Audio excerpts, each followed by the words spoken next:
The thing about reserve currencies is part of what makes them safe is that everyone else thinks they're safe. You have, I think, a financial crisis in transition, and then you end up in a not a world where you can't park your assets anywhere, but a less secure and stable one. Henry, for all of the upheaval of the past couple of weeks, the on-again, off-again tariffs and so on, that's not the only thing that's troubled you in this time. No, the tariffs aren't the only thing. It's also the financial market reaction, which seems to be beyond a stock market sell-off. It looks like a generalized turn away from American assets by investors, which could, perhaps if it continues and gets worse, result in a threat to the dollar's status as the world's reserve currency, which is the status on which the global financial system is built and on which a lot of the global economy relies. What's happening now that's giving you that fear? Since President Trump announced the so-called reciprocal tariffs at the start of April, there have been big falls in equity markets. Everyone knows about that. The more alarming signal that's happened is this simultaneous sell-off in bonds and in the dollar. So normally what happens when bond yields go up is that the dollar goes up too, because investors can get more by buying the dollar and holding those bonds.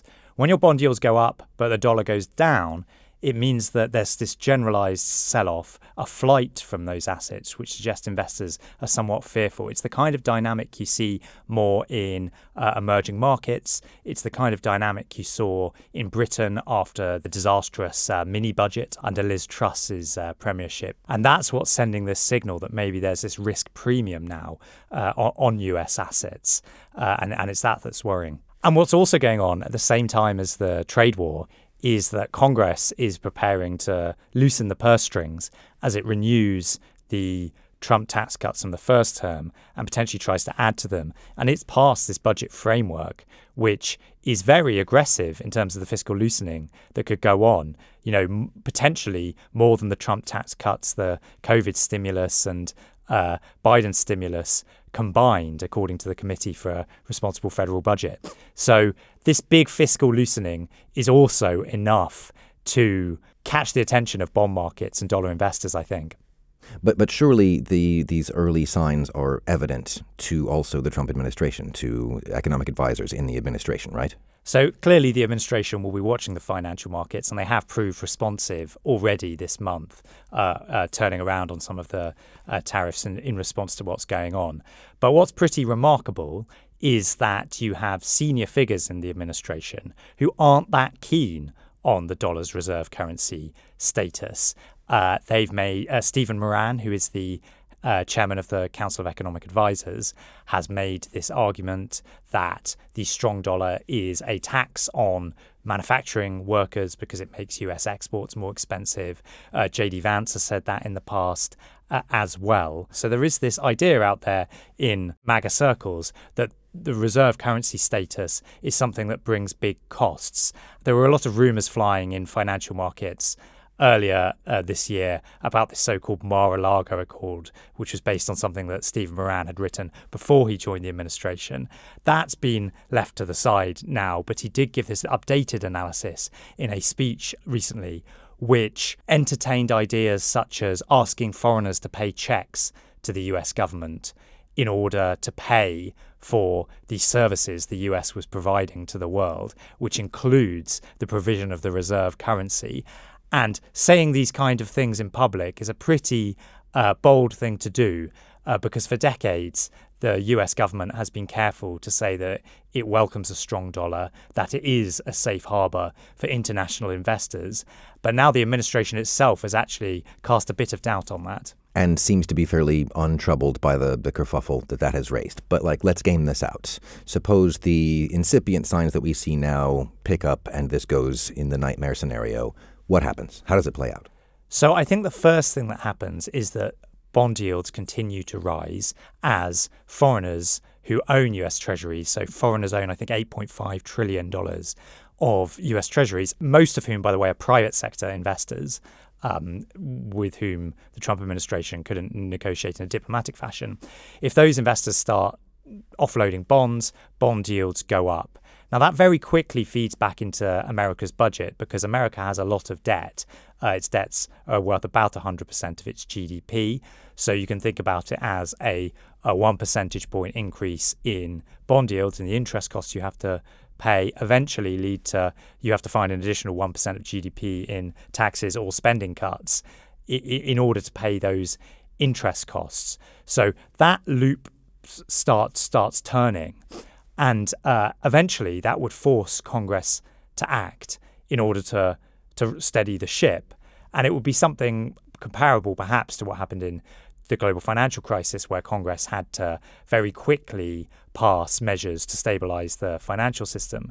They would have to do the same to try and stabilize the bond market. But the question is, can America's political system, with all the stress it's under, cope with that? Would it be capable of correcting the fiscal picture rapidly with the rapid negotiations that would require? Would it be able to, if necessary, find a 2/3 majority in Congress to potentially override a presidential veto if President Trump didn't like the kind of cuts to Social Security and so on that would be necessary? Because it's a big adjustment. The US is going into this position having exploited its status as the reserve currency to a great extent. It's run up those high debts, but it's also been running a deficit of 7% of GDP, which is a pretty extraordinary deficit to run when the economy's strong. That's the kind of deficit you usually see in an economic crisis. So it's starting from this position where the budget's way out of whack. It's destabilizing things further, and that just means that the course correction's pretty large and would be a big political lift in that moment of crisis if it came about. And it sounds as if it came about, it's not even clear that the administration, that Congress could pull it together to stop the slide, maybe doesn't want to stop the slide.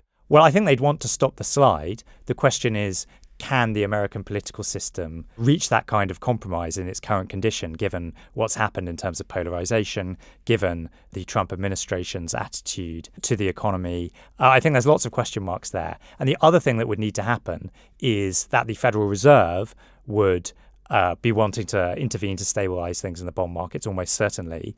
But it's one thing to do that in the global financial crisis when there's no real inflationary danger. But the other thing that's going on at the moment, in part because of tariffs, is that inflation is rising. Consumers' inflation expectations have shot up. And there's been pressure on the Fed from the Trump administration. President Trump would like them to lower interest rates. He gets to appoint a new Fed chairman next year, or at least nominate a new Fed chairman to replace Jerome Powell. And there's also this court case making its way through the system, which might reduce the protections eventually afforded to Fed governors. That they're protected from being fired at the moment, but this court case provides an opportunity for the courts to weaken those protections. It's quite unlikely, but it's an unhelpful risk to have hanging there. So you have the Fed that's in this somewhat compromised position, and would, as well as wanting to stop any bond market crisis if one happened, would be desperate not to give the impression that it was bailing out Congress and financing this big deficit when the bond markets wouldn't. So it would not be, I think, fully able to calm global financial markets in the way it normally would until Congress had righted the fiscal ship, which, as I say, might be politically difficult. Okay, you've painted a potentially very grim picture. Let's keep gaming it out. Suppose then the run on the dollar happens, the dollar stops being the world's reserve currency. What could take its place? Who are the contenders for a replacement, or are there any? Well, the really interesting thing is that over the past few decades, when people have debated this, the question has always been, will the Chinese RMB displace the dollar as the world's reserve currency? That's the question people like to entertain. That's, in my view, always been quite unlikely given the state of the Chinese economy, given the capital controls in place in China, given the fact that it doesn't have the rule of law. The Chinese Communist Party prefers the phrase rule by law. So it does not have the confidence of investors or the legal setup necessary to take over reserve currency status, and it's embroiled in the trade war. It's taking a big blow from these tariffs. What you do have, though, is you have lots of alternatives to the dollar, none of which provides the same degree of safety and liquidity and size of economy that America can offer, but provides some of those things in some combination. So you've got the euro, which obviously has a big economy behind it, but doesn't have as deep capital markets and doesn't have many jointly issued assets equivalent to US treasuries. There are some, but there aren't that many. It's more at the national level. You have the Nordic countries. They're perceived as pretty stable, but they're obviously very small. You have Japan. It has big debts of its own, and there are some question marks there. You have Switzerland, also small. Then you have non-sovereign assets. You have gold, which is a traditional haven, and you have maybe cryptocurrency. But you are looking at a world, I think, where people are seeking out what the reserve asset is going to be, and nobody's quite sure. So it's not that you don't have alternatives, but you don't have this focal point that you currently have on the dollar. And that's potentially quite unhelpful and an unstable world, because the thing about reserve currencies is part of what makes them safe is that everyone else thinks they're safe. And so there's this clustering effect. And that also means that if you live in a world where there are lots of options and nobody's quite sure, it's a world that's more prone to runs and destabilizing events, movements from one currency to another, and so on. So that's a loss for the world economy, which operates on a global financial system that's premised on the idea that everything's going to revolve around the US dollar, and that the US dollar and US Treasury securities are rock solid. So you have, I think, a financial crisis in transition, and then you end up in not a world where you can't park your assets anywhere, but a less secure and stable one. So we've been talking about this as the place that we might end up if things go in that kind of mechanistic way you describe. But I wonder if the whole system, as you say, is predicated on the sort of trust in the system, on the certainty that this and that won't happen. Is the damage already done? If the administration walks things back, makes fiscal corrections, calms everyone's nerves, is some of the damage already done because investors can no longer be sure that this kind of tumult isn't just around the corner all the time?